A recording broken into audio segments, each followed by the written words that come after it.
अस्सलाम वालेकुम नाज़रीन, आपको अपने चैनल में वेलकम कहती हूँ। नाज़रीन, आज की मेरी ये वीडियो तारक मसूद साहब से पूछे गए सवाल के मुतालिक है कि आपको अदाकारी पसंद थी और साथ आपको कौन सा गाना पसंद है, और गाने की जब फरमाइश की गई तो उन्होंने क्या जवाब दिया, आज की इस वीडियो में मैं आपको बताऊंगी। नाज़रीन, मुफ्ती तारक मसूद साहब से पूछा गया कि मुफ्ती साहब, फिल्में वगैरह देखते थे आप, और आपको किसकी अदाकारी पसंद थी?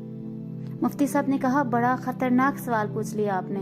फिल्मों को मैंने बचपन में देखा था, फिर मैंने तौबा कर ली थी, और पुराने हीरो जो अब बूढ़े हो चुके हैं वो कभी नजर आ जाए तो याद आ जाता है।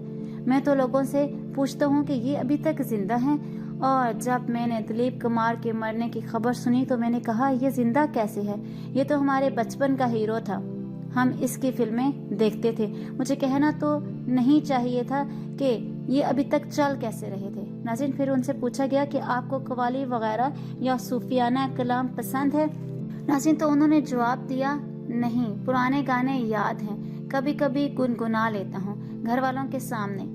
तो उनसे बोला गया कि ये जितने लोग अभी आपको सुन रहे हैं, क्या आप इनके सामने कुछ गाना पसंद करेंगे? तो उन्होंने आगे से जवाब दिया कि उल्मा फतवा बयान करते हैं कि शोहर बीवी को गाना सुना सकता है, तो इसी वजह से बस कभी कभी तो इस फतवे पर अमल करते हुए कभी कभार घर वालों को कोई पूरा गाना सुना देता हूँ जो मुझे याद है। कभी कभार घर वालों को कोई पुराना गाना सुना देता हूँ जो मुझे याद है। जिस तरह मौलाना तारक जमील साहब की फैन फॉलोइंग है, इसी तरह आपकी भी है। तो उन्होंने कहा कि मेरे पास इतना टाइम नहीं होता, इस वजह से मैं किसी को लिफ्ट नहीं करा सकता।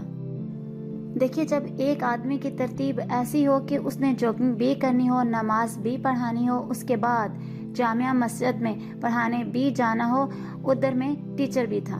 उनका कहना है कि मैं उधर टीचर भी हूँ, तो उसके बाद मुलाकातों का टाइम नहीं बचता। और मौलाना तारक जमील साहब का बड़ा ज़र्फ है, वो तो बहुत टाइम देते हैं लोगों को, और इसी वजह से अल्लाह ने उनको बहुत ज़्यादा तरक्की भी दी है, और उनसे अल्लाह ने दीन की खिदमत भी बहुत ली है।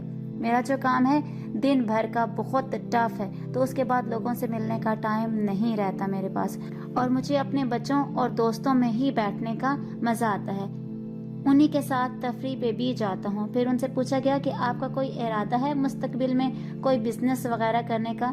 तो उन्होंने आगे से जवाब दिया कि मेरा कोई इरादा नहीं है। उन्होंने कहा कि मेरा तो 15 या 16 साल से कारोबार चल रहा है। आज की इस वीडियो में इतना ही। अगर आपको मेरी वीडियो अच्छी लगी तो लाइक और शेयर कीजिएगा। अगर मेरे चैनल पर नए हैं तो सब्सक्राइब कर लें, साथ वाले बेल के आइकन को क्लिक कर लीजिएगा ताकि मेरी हर नई आने वाली वीडियो की अपडेट आप तक पहुंचती रहे। अपना बहुत सा ख्याल रखिएगा, मुझे अपनी दुआ में याद रखना मत भूलिएगा। मिलते हैं अगली वीडियो में, तब तक के लिए अल्लाह हाफिज़।